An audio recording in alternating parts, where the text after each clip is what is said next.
তো গরম তো সহ্য করতে উপায় নাই, আমাদের সবার কষ্ট। ভীষণ গরম, গরমে তো থাকতে পারবে, আর রিক্সা ছাড়া আমি অন্য কাজ করতে পারি না। আবার দেশে গ্রামে গেলে ধান কাটতে পারি না, অন্য কাজ করতে পারি না, এই জন্য আমি রিক্সায় চালাই। অতিরিক্ত গরম, এই গরমে তো আপনার লোকই বেরোয় না। লোক বেরোইলে না ইনকাম হইব, লোক যদি না বেরোয় তাহলে ইনকাম হইব কেমন? গরমে তো ঘরে তো খাওয়ান যায় না, রাস্তায় তো থাকতে হয়, আপনার আমাদের পেটের দেয়, এই কারণে রাস্তায় বয়ে থাকতে হয়। এই ছাড়া তো উপায় নাই, আমাদের তো আর কোনো ইনকামের সোর্স নাই।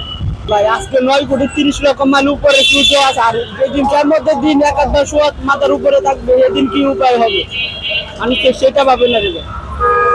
আজকে 9,30,00,000 মাইল উপরে, তা জমিতে আমাদের একটা তাপ দেওয়া শুরু করে ভাই। আর কেমতের দিন এটা 12টা মুখ দিবে, এই সূর্য 12টা মুখ দিবে, সেদিন কিভাবে সহ্য করবে?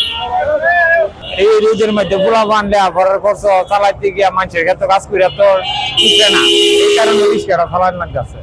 কোনো দিন 500-700-1000 টাকার কাম করতে পারি, মানুষের ক্ষেত্রে কাজ করলে তো ধরেন 400-500 টাকা দিব, একদিন করলে আরেকদিন নাই, এই কারণে ওই আমরা রিক্সা চালাইতো। এই গরমের মধ্যে তো মনে বুঝে না হয় করে খুব অসহ্য, তারপরে কাজ করতে হয়, পোলা বানলে ভরা করে এগুলোর জন্য ধৈর্য খাড়াখাটি করুন লাগে না।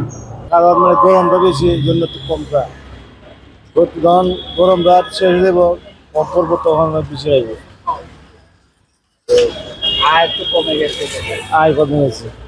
আয় কমে গেলে কি সংসার চলে? আর কোনো মতো চলন লাগে না, চলে খুব কষ্ট, কষ্ট চলন লাগে। আর যখন টান রান্না বাপ্তা হ্যাঁ মুড়ি চললে আপনাদের বেচারে বেশি হয়, তখন আমরা চলতে পারি মোটামুটি। গরমের দিন এলে আমরা একটু কষ্ট হয়ে যায়। গরমে বেচা কিনা কম হয়ে পড়ে, এর কারণটা কি? কারণ গরমে লাগে মানুষের শান্তি লাগলে না, মানুষের খাইতে ভালো করে গরম প্রচুর আনতেছে। গরম আল্লাহ সালাই মনে হয় না, বেচা কিনা মনে হতে চলে। এই রোদের মধ্যে দাঁড়িয়ে কষ্ট হচ্ছে, কষ্ট তো হইবে, কষ্ট কিছু কষ্ট যেটা করতে হইবে। ব্যবসা মানিয়ে কষ্ট, কষ্ট না করলে ব্যবসা করেন যাবে।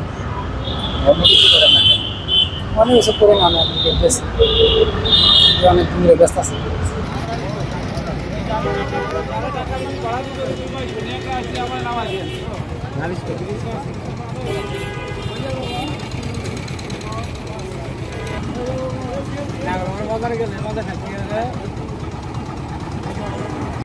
সংবাদ, ফিচার ও অনুষ্ঠানের জন্য ভিজিট করুন সংবাদ প্রকাশের ওয়েবসাইট এবং যুক্ত থাকুন ফেসবুক পেজ ও ইউটিউব চ্যানেলের সঙ্গে।